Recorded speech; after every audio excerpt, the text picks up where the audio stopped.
देश के चाहे किसी भी हिस्से में निकल जाइए, शहर हो या कस्बा, आपको किसी न किसी पेड़ के नीचे हमारे भगवानों की भग्न, बदरंग या फिर पुरानी मूर्तियां, टूटे कांच या फ्रेम में जड़ी देवी देवताओं की कटी फटी तस्वीरें, पूजा हवन इत्यादि से संबंधित वस्तुएं जरूर दिख जाएंगी।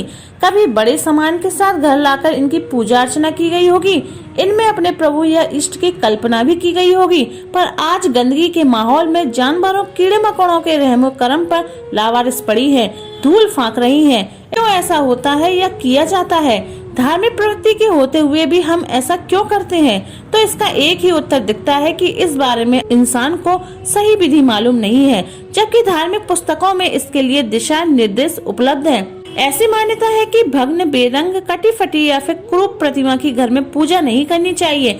ऐसा निर्देश है कि खंडित प्रतिमा को बहते हुए जल में या फिर बड़े तालाब में छोड़ देना चाहिए, पर जहाँ जल न हो वहाँ किसी पवित्र जगह में उन्हें जमीन में दबा देना चाहिए। अब पवित्र जगह को लेकर असमंजस हो सकता है, इसलिए पीपल के वृक्ष के पास ही भूमि पर इस कार्य के लिए उपयुक्त बताई गई है। पर लोग कष्ट न कर पीपल के तने के पास ही मूर्तियां रख अपने दायित्व की इतिश्री कर देते हैं, यह सोचे बिना कि समय के साथ मूर्तियों का और उसके साथ साथ आसपास के पर्यावरण का क्या होगा। यही हाल फ्रेम में जड़ी तस्वीरों का भी होता है, जिसमें लगा कांच और भी ज्यादा खतरनाक हो जाता है। इसके लिए चाहिए कि पहले लकड़ी और कांच को अलग कर लिया जाए और कागज को जल में प्रवाहित कर दिया जाए। घर में टूटी फूटी प्रतिमा नहीं रखनी चाहिए, इससे अनिष्ट हो सकता है, यह तो हम सोच लेते हैं और डर कर उन्हें बाहर कर देते हैं। यहाँ दो बातें हैं। आध्यात्मिक रूप से पहली यह है कि हम बड़ी श्रद्धा भक्ति से धार्मिक वस्तुओं में प्रभु की छवि या फिर मौजूदगी का एहसास कर उन्हें घर में स्थापित करते हैं, पर खंडित होने पर शंकाग्रस्त हो उन्हें लावारिस रूप से कहीं बाहर रख देते हैं। ऐसा करते हुए हमारी निष्ठा, भक्ति, आस्था सब गायब हो जाती है। घर लाते समय जिसमें हमें भगवान नजर आते हैं, खंडित होते ही बस सिर्फ एक मिट्टी या फिर धातु का टुकड़ा मात्र रह जाता है। यही अनिष्ट का इतना ही डर है, तो फिर यह सुनिश्चित करना बनता ही है ना कि ऐसी वस्तुओं का अनादर हो।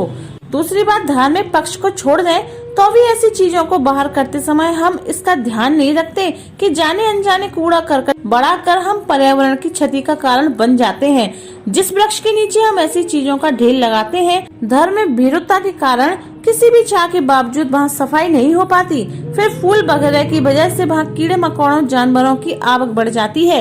अच्छी भली जगह कूड़ा घर में तब्दील हो जाती है, तो उस पादप के लिए समय के साथ बहुत ही हानिकारक और खतरनाक साबित होता है। इसलिए अब जब भी कोई ऐसी स्थिति सामने आए तो हमें इन कुछ बातों का ध्यान रखना चाहिए। साथ ही अपने आसपास के माहौल को भी बिना झिझक, बिना अनदेखा किए जागरूक करने में योगदान करना चाहिए। अगर आपको हमारी ये वीडियो पसंद आई हो तो ज्यादा से ज्यादा शेयर कीजिए और लोगों को भी जागरूक कीजिए। धन्यवाद।